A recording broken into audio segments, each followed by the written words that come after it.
Welcome to the Language Show. In this episode, we are going to find out how well Mandarin speakers can understand Cantonese. Before we dive in, let's meet today's participants. Hello 大家，我叫陳明健，我係香港出世長大嘅美國人，但係我而家住喺多倫多。大家好，我叫 Alex，我来自于中国江苏常州，现居于欧洲。大家好，我叫林诗胜，我来自中国四川成都，现居于中国四川成都。大家好，我是润之，我来自于中国浙江，义乌市，然后我目前住在柏林。Here's how today's challenge will work. Each challenge has 2 rounds. Round 1 is listening only. Our Cantonese speaker will read a short description of a word in Cantonese. The Mandarin speaker's task is to guess the target word in Mandarin and lock in their guesses. In round 2, the Cantonese description will also appear on the screen as text. Our Cantonese speaker will read it again, and we will see if having the written version changes the guesses that participants locked in during the first round. If you're a Mandarin speaker or a Mandarin learner, you can play along at home. Try guessing the words and let us know in the comments how you did. Let's get started. 好，第一個字 ，the first。呢個字形容運動員嘅肌肉嘅一種緊或者痛嘅感覺。呢種感覺係暫時性嘅，但係可能會令運動員退出比賽。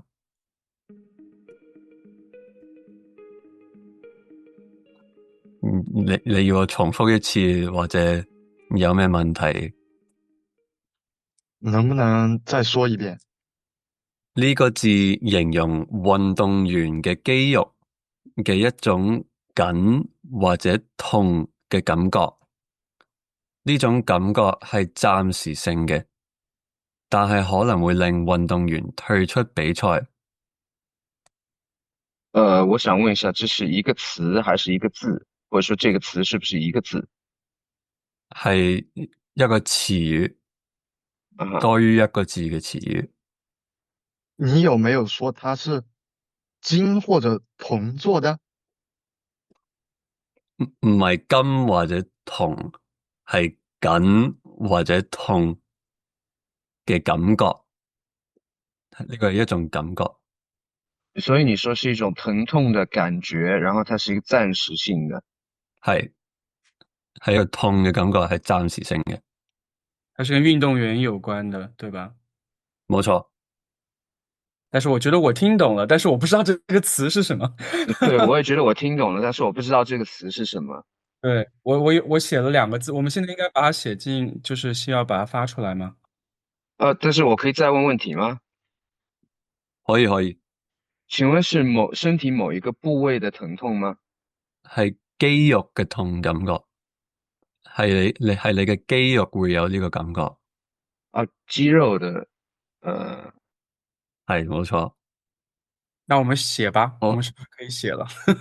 好，由左向右解釋一下，即係你估係邊個字，然之後即係你點解會估呢個字？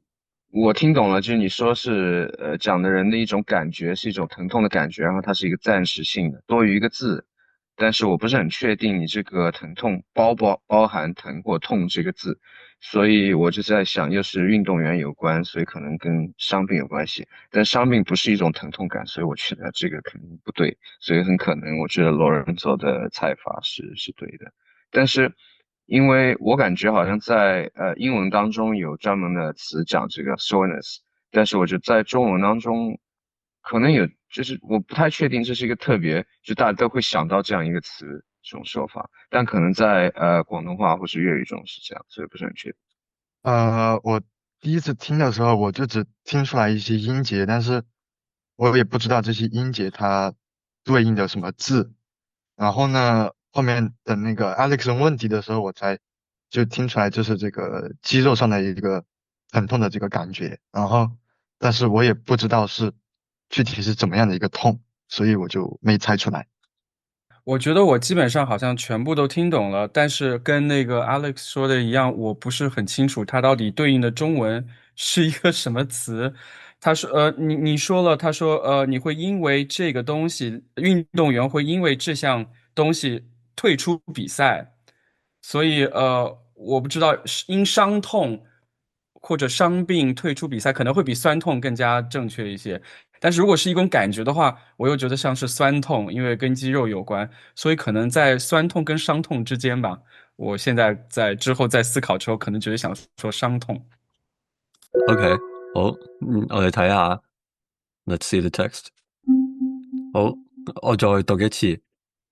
首先，呢個字形容運動員嘅肌肉嘅一種緊或者痛嘅感覺。呢種感覺係暫時性嘅，但係可能會令運動員退出比賽。你哋估嘅詞有冇所改變？有沒有改變？我觉得还像罗恩佐一样，我觉得现在我都能听懂、能看懂，但是我不知道这个讲的到底是哪一个词，因为我觉得可能暂时性的肌肉酸痛的话，用普通话也会说肌肉反应，但是肌肉反应我觉得可能不会让运动员退出比赛，所以我不是很确定。我觉得可能还是他的酸痛比较可靠的，不是很确定。就是我看到这个文字之后，我是能把这个 Ken 说的内容和这个文字一个一个对应起来，然后我也觉得它是一种酸痛吧，肌肉的这种痛。或者可不可能是拉伤？但是那也不是一种感觉，更加是一种对于伤痛的定义啊，我也不是很清楚。对， OK，然后还有就是他说的那个字，这个字在广东语里面它是词语的意思吗？还是说有描述这个痛感的一个字？廣東話字同詞語有時係同義詞嚟嘅。哦，这样啊。Okay, so the word was in Cantonese 抽筋, in Mandarin 抽筋. So nobody got that exact word, but you all got something to do with like an injury or like a soreness. In English, the word would be a cramp, a muscle cramp. And yeah, I think you generally understood that I was talking about something that happens to athletes, specifically to their muscles, and it's painful. And I think at least some of you got that it's temporary, but it might force an athlete to withdraw from their competition. I'm realizing now that perhaps, not all athletes would withdraw from a competition based on a cramp, but if it's like a really bad cramp, then it's certainly possible. Yeah, I think what threw me off is not necessarily the language itself, because I really sort of personally, I didn't associate cramped with an athlete necessarily, because everyone can just have random cramps in the middle of the night. And also, I think the other thing that I typically associate with cramps is that it's like it happens all of a sudden. Whereas if I read the text, then I understand, oh, it's just some sort of pain and soreness or whatnot. So I didn't sort of go into the direction of possibly a cramp. Yeah, I think that was that for me. So it's not necessarily the language itself. Yeah, although I think what everyone did kind of miss was it's not just painful, but also tight. Or at least there was like an either or.